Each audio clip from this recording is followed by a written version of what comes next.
Dans cette nouvelle vidéo, nous allons voir comment créer une image Docker à partir d'un fichier Dockerfile. On va créer une application Flask basique. On va aussi créer un Dockerfile. Et on va construire l'image Docker. Ensuite, on va sauvegarder et charger l'image.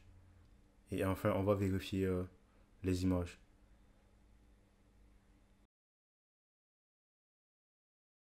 On va créer un fichier Dockerfile.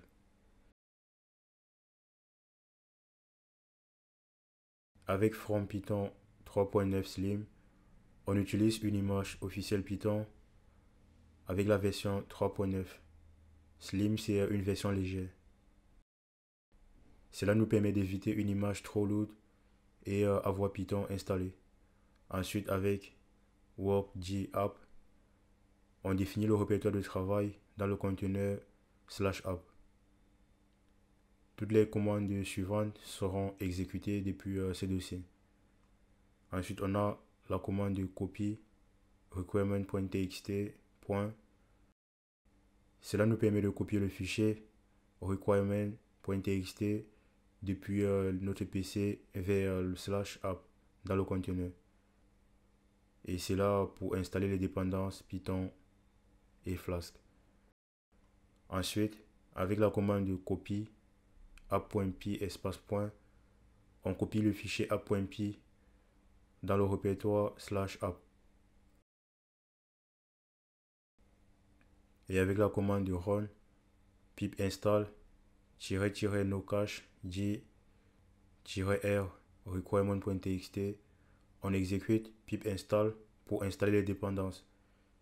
Et avec --no cache on évite de stocker le cache inutilement. Ensuite, avec expose 5000, on indique que le conteneur écoute sur le port 5000. C'est le port utilisé par Flask. A noter que cela ne publie pas le port. Il faut utiliser l'option -p avec Docker Run. Avec la commande de cmd python app.py, c'est la commande de par défaut pour lancer au démarrage du conteneur. C'est équivalent à python app.py dans le terminal lorsqu'on veut lancer une application.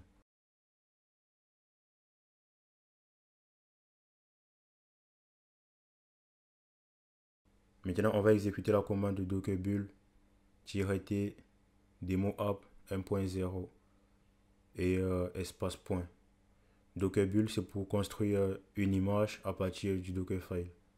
Et l'option -t demo app 1.0 donne un nom demo app et une version 1.0 à l'image. Et le point cherche le Dockerfile dans le dossier courant.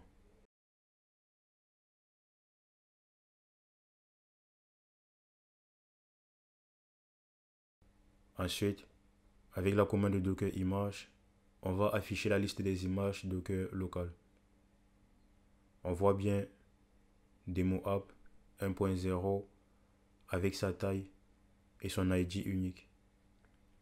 Maintenant, on va exécuter la commande de docker safe-o demo app 1.0 pointar demo app 1.0.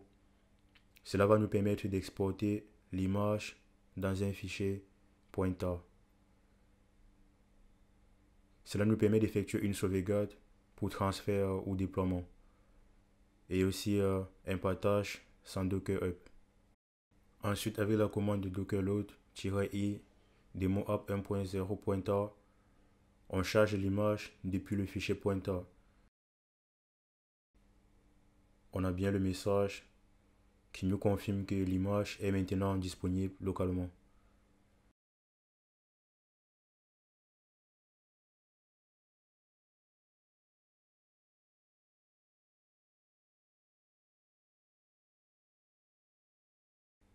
Maintenant, on va exécuter cette commande de PowerShell. Cette commande de PowerShell nous permet de lister les fichiers pointar avec leur taille en mégaoctets. Cela montre bien le fichier avec sa taille et sa dernière date de modification. Avec Docker Image, On va afficher à nouveau les images disponibles.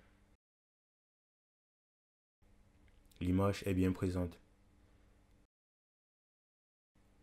Donc pour résumer, on a créé un fichier Dockerfile. On a construit une image Docker avec la commande Docker build.